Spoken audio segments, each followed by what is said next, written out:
Hello and welcome back to the channel for another College TF review. Today we're taking a look at the Micro Galaxy Squadron HAVOC Marauder. This one new to Target shelves, so be sure to go check out your Target. That's where I got mine. They are available and in stock now.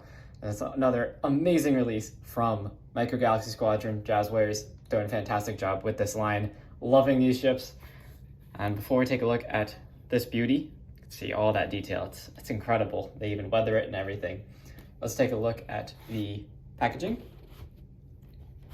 So here you can see the Vulture droids in the background. Very nice artwork. And that whole section does come out, so you can remove it and use it as a background. Looks pretty nice. And you have shots of the HAVOC Marauder on the sides. Very nice artwork all throughout. And on the back too, shows all the features, which we'll of course touch on. And you can see the other ships in the line down here. I already have reviews up for the gunship, and I don't have Jango Fett Slave 1. I did do Boba Slave 1 though, so check that out. And I should be getting reviews up for everything else in this line soon. Very nice features, and yeah, very nice packaging. Definitely keeps the ship secure. And of course, it normally has the plastic bubble in there too. I just pulled it out so you could see the backdrop, but let's take a look at the ship. That is why you are watching this video, I'm sure. So you can see the detail on this thing is excellent. They did a great job, Dave Filoni, coming back at it with that end season of Clone Wars plus the Bad Batch series. It's fantastic. They upped the animation quality. You have all that weathering and detail in there, and that the Jazwares definitely did their homework on this ship. It looks excellent. Another thing, like the materials Jazwares uses are great. You can see like none of the wings are warped or bent in any way, nice and solid. Definitely feels durable.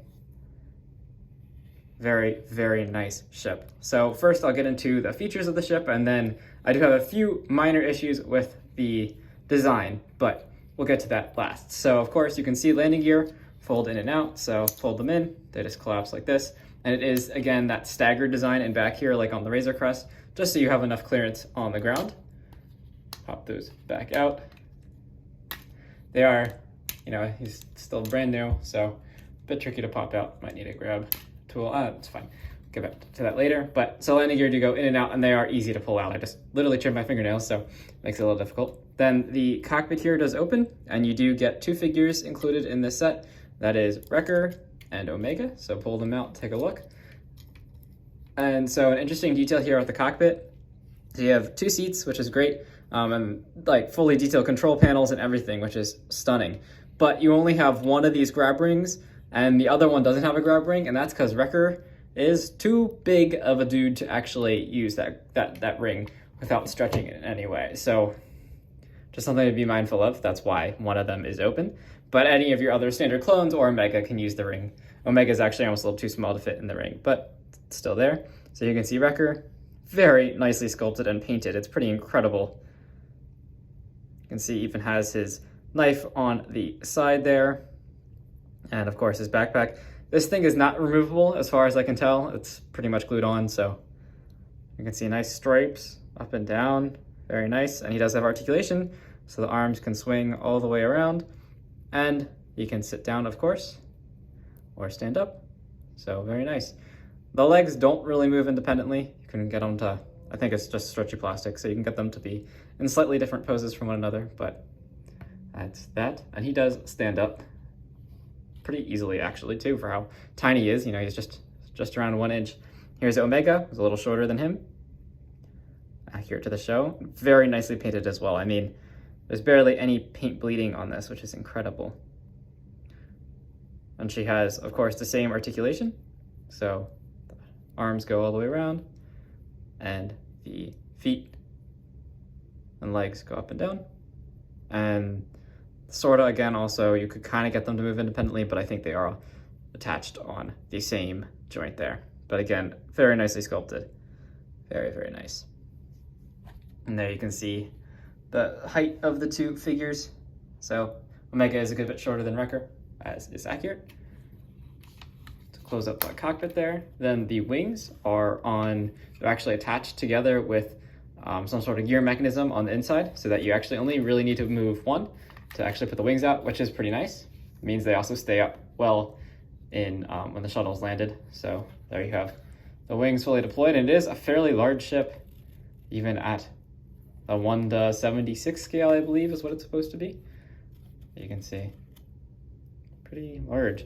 And again, there's like tons of beautiful sculpt work, and that black wash also uniform on the bottom of the ship as well. And you have like that TIE fighter style grid in the wings. Very nice, very nice. So everything's textured, looks fantastic. You can see the blue on the engines and back too. So then this gun also does swivel from side to side. And you can open up this cockpit back here. This is normally like Omega's bedroom, but also the gunner's position. Now, one of my issues with this is that it is very hard to fit Wrecker in there. I have thus far not been able to actually fit him into the cockpit, as his shoulders are too wide to actually sit properly. So you would have to kind of bunch him in there, which is not easy. But Omega, of course, sits in there, no problem. She is a very tiny figure, so no problem. And I'm sure you can get a normal size clone or anyone to sit in the back, but Wrecker is too big to sit back there. So you close Omega in there. And then you do have another panel on the ship. So this one lifts open on this side, and it reveals pretty nicely detailed interior. No paint work or anything in here, but the sculpting is excellent. And these chairs swivel all the way around full 360. Now, of course, if you actually want to close that panel, you can't have the chair sitting here, as it won't actually close.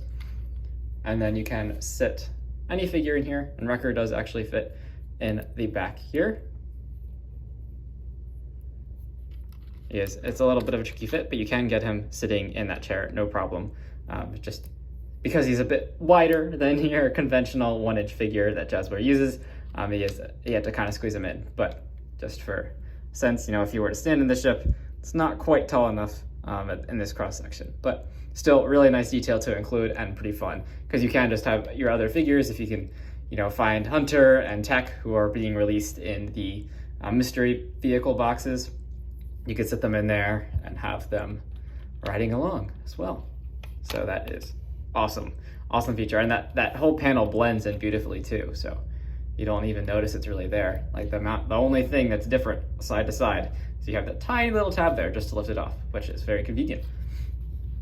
And yeah, the detail on this thing is just beautiful. So then again, close the wings. You can just grab one side. Doesn't really matter which side.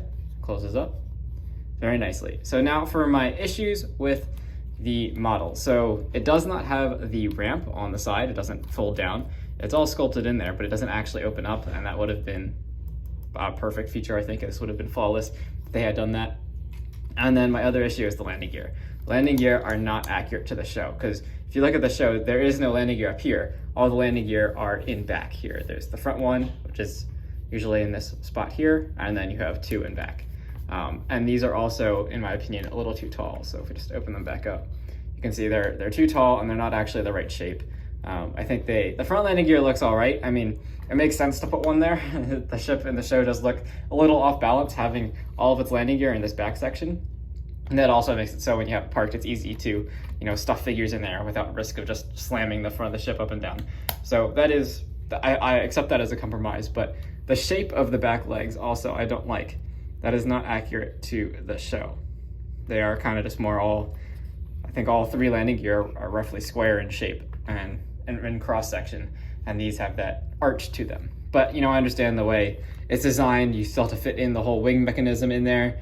It's a fair compromise, but nonetheless, these little parts are actually fairly well detailed in there. You can see some nice sculpt work, and they have some wires in there. It's very nice.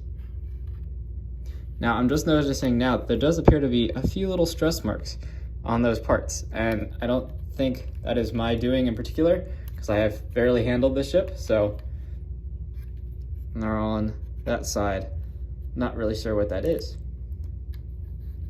I mean, they do feel a little too wimpy, I will say that. If you're gonna try and squeeze figures into it, I'd recommend closing landing gear and doing it on a soft surface, but they're still plenty strong enough. They still look good enough, that's for sure. And the rest of the ship looks beautiful, so, can't complain too much at all. Definitely love that Jazwares is putting out some of these more unique ships. like, the Razor Crest, and they're going to do the N1 announcement. That was awesome, and the ship is also fantastic. As a huge fan of Clone Wars, I'm really happy to see these, and especially all the gunships. I plan to get Munilist is on the way. I've already attained 3 of the other paint schemes, so they're fantastic. I highly recommend, if you can get these, pick them up in store. So again, this is available at Target right now, and definitely go check them out. Pick up your Havoc Marauder. Thank you for watching, and stay tuned because there's plenty of more Transformers and Star Wars reviews coming, both Vintage Collection and Jazwares ships, of course. And then with regards to Transformers, we've got Rise of the Beasts and Studio Series, from anywhere from the movie releases to the new live action movies. So lots of stuff coming soon, and please stay tuned to the channel, and I'll see you in the next video. Thanks for watching.